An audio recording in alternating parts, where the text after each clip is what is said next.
In this video, we're going to walk through the output that HTML, CSS, and JavaScript creates in the browser. And we're going to do this live as we create a project. So I hope you follow along. Let's begin by setting up a new project. So inside of Visual Studio Code, go ahead and click on Open Folder. Let's go to our Documents folder. And then you can see right here in Documents, I have a development folder if you've been following along in other videos. And then inside of the development folder, we're going to go ahead and create a new folder to house our website.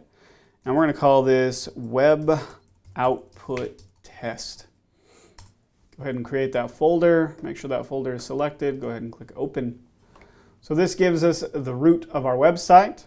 We're going to want to create a very basic website structure. We're not going to get crazy. We're not going to create a lot of folders. We're not going to create an asset folder. We're simply going to create 3 files that we are then going to use to test the output in a browser. So do a Control New or Control N or a Command N in order to create a new document. Let's go ahead and let's make this document an HTML document. It's going to be our index. So do a Control S or Command S. Name it index.html. Go ahead and save it. And now let's add our traditional doc type so we know that it's HTML. Let's add our HTML root. Let's add our head element. Let's add a title so that we can see how the title of a web page gets how the output of a title in the browser. We can see that that'll actually show up in the tab in the browser, so the tab that's loaded the page or the document. And let's go ahead and just call this Web Output Test. And of course, we're going to need the body element in which all of our visual HTML will be placed.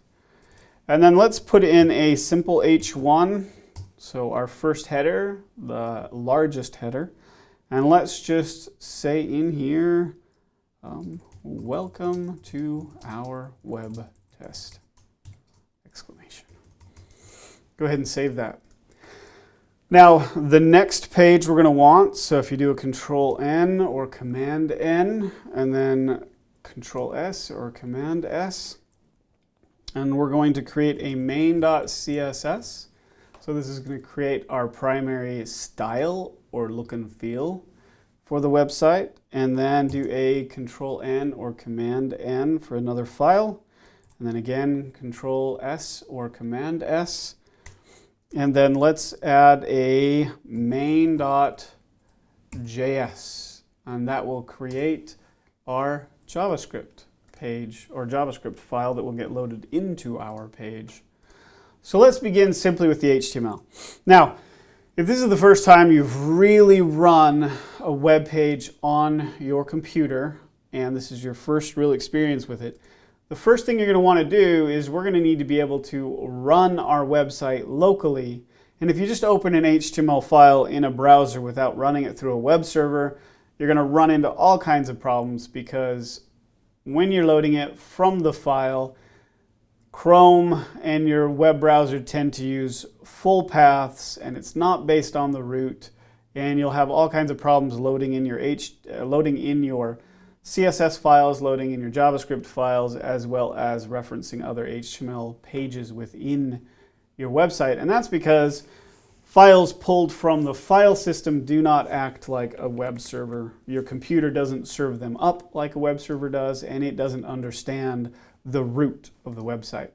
So to fix that, in order to make sure we can test all of this locally without needing to deploy it to an actual web server, we're going to go ahead and go to the Preferences inside of Visual Studio Code, and then open up your Extensions Manager, and we're going to be looking for Preview, let's see, Preview on, I think it's Preview on Web Server is the one we want. Yeah, it's got 5 stars, 160,000 downloads. So Preview on Web is a really good plugin for Visual Studio Code that lets us run a web server from directly within Visual Studio Code. So go ahead and click install. As soon as it's installed, you can go ahead and close your extensions browser and you can go back to your file explorer. Now we're at our index.html. So at our index.html, we can right click on it and you can actually see down here that we now have a Visual Studio preview server, and we can say launch on browser, and we have a Visual Studio preview server, and we can load that on the side panel.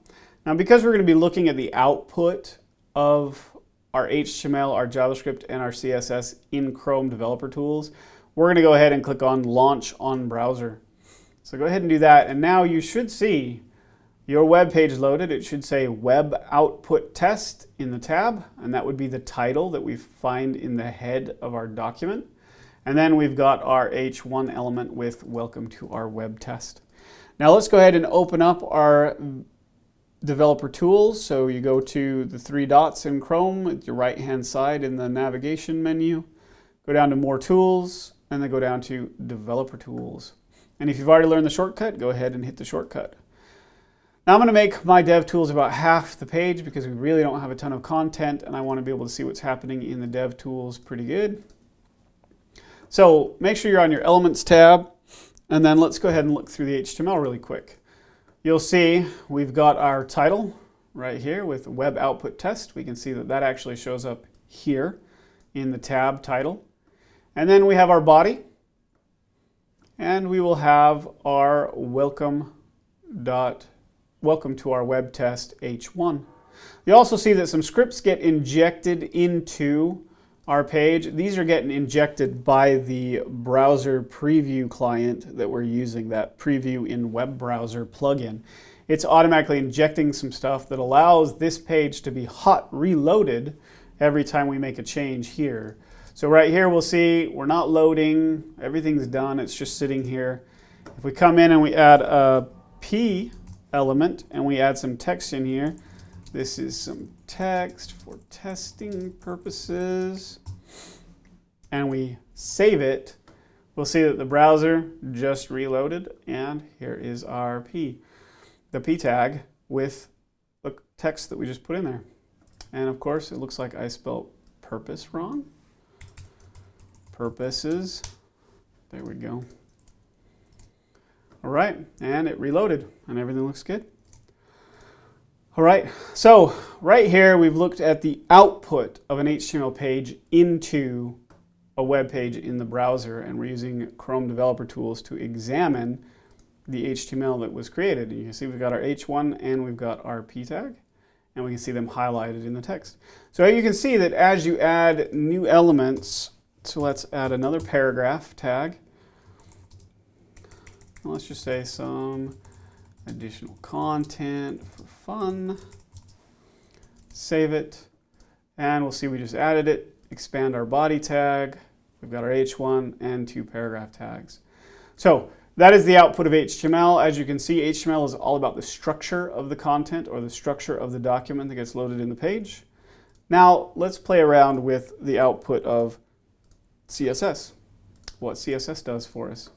So in order for CSS, we're going to need to go ahead and add CSS to our page, and we do that through a link, and we're going to do type, and it is a style sheet.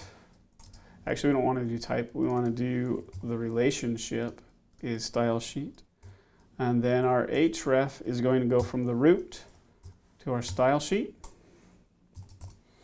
And that provides us a link to our style sheet.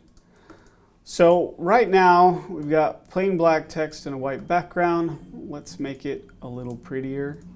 So let's just go ahead and add a background color to our body using CSS. And we're going to do background, and let's just do the color blue.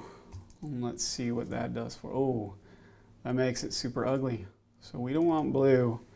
Let's choose a better color. So if you notice, inside of Visual Studio Code, let's see, black, let's see what black looks like. Oh, hides all of our text. So inside of the code, we can actually select different colors. So let's go with something just a little bit lighter on the blue scale. Something that'll still show our text, but won't be too overpowering. Let's go with that. All right, not too bad.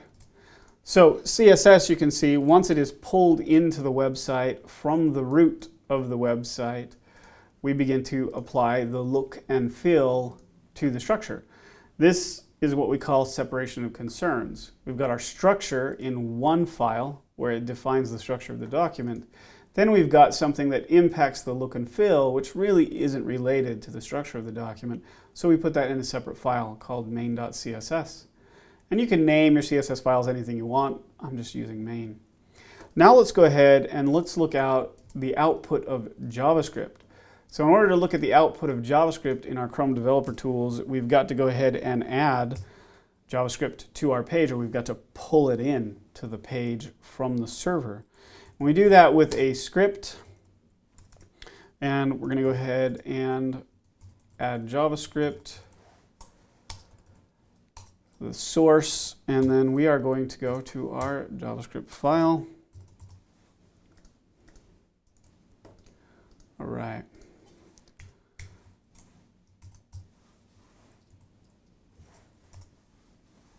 Why did it do that? Okay. All right. Now, if we go back to our browser and we look at sources, we've got our HTML and our CSS. We've got our browser sync that reloads everything, but we are still not seeing our JavaScript file. So something's up with our import right here. So let's see if we can identify what is going wrong with our JavaScript import. Okay, so this should actually be text/JavaScript is what it should be. Type is correct. Source, and we're going to main.js.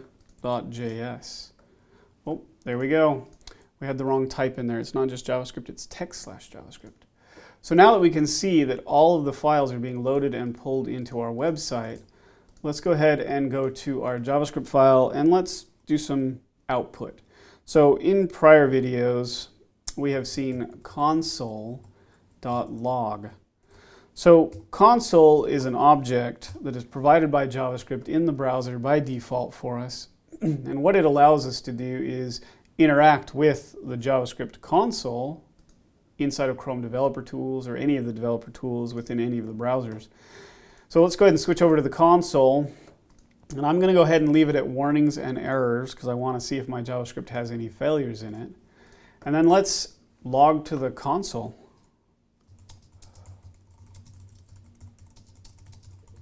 So I'm logging some output to the console. Once we save it, we should be able to come back.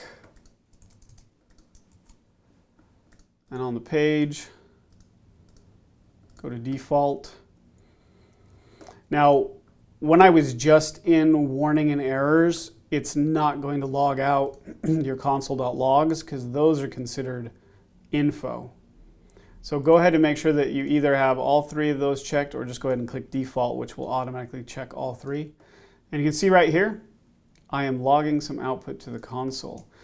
So here we're both seeing the elements being output, so that's the structure of the document. We are seeing, if we select on one of these tags, we're seeing the HTML and the way CSS is affecting that HTML. So it was the body. There we go. We can see our HTML. It tells you what file it was in. It tells you what is being applied to that element. So we can identify the look and feel. And then we're also executing JavaScript, and that JavaScript execution we can actually see happening in the console. So this was a quick overview of how to execute the structure of a web page, the style or look and feel of a web page, and then also JavaScript, and then to how to view all of that output inside of the Chrome Developer Tools as well in the browser itself.